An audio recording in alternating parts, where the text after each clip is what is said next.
Hi, I'm Victoria, and in this video I will be providing you with the basic information of forensic facial reconstruction. For forensic purposes, facial reconstruction is typically the last resort for identification. There's an element of artistic interpretation at play that can make the results much less reliable than other identification methods like DNA analysis. Information like estimated age, sex, stature, and ancestry of the deceased are typically provided by the forensic scientists before reconstruction can begin. These details are utilized to calculate ranges of likely tissue depth for specific areas of the face. These ranges are wide enough that the artistic interpretation can still yield drastically different results. Here, additional information like their physical fitness, their weight, their lifestyle, details like that can be used to further narrow down those tissue depth ranges.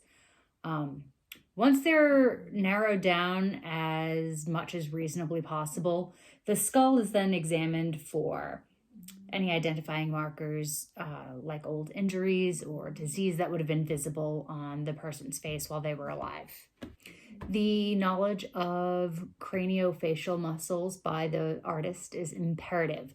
The location of these muscles and tissues are used to build up certain areas of the face in ways that are realistically representative of human anatomy. The building of anatomical structures first is known as the anatomy method.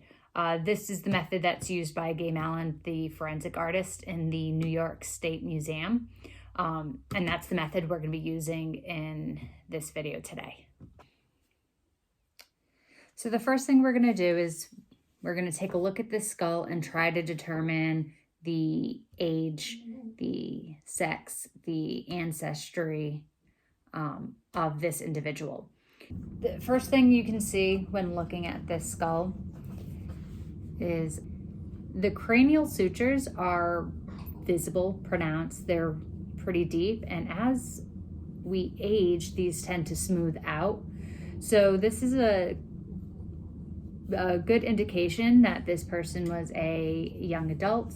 Another thing is when we look in here, that is a wisdom tooth that has not yet fully erupted. So based on those markers, it gives us an indication that this person is likely in their early 20s.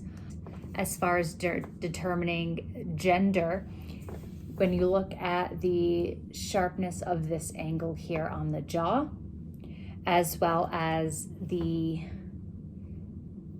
brow ridge and the slope of the forehead, and the flatness of the chin right here, that would lead me to believe that this was a male individual. To determine the ancestry of this individual, when you take a look at the profile, you notice that the face is not particularly projected. The shape of the teeth and the shape of the orbital sockets, as well as the shape of the nose, would indicate that this individual was likely Caucasian. Now, because I don't have a whole lot of information about this individual, and I am a student and not a professional, I used a generic chart for young Caucasian males, which gave me the depths for each of these markers and the average depth of that tissue in that location.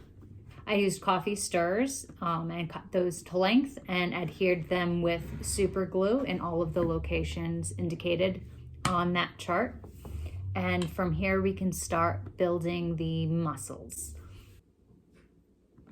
So here in this skull, you can see I've done a very little bit of work. I just placed the eyes in the orbital sockets with some clay, and I just got plastic eyes placed in there, got them as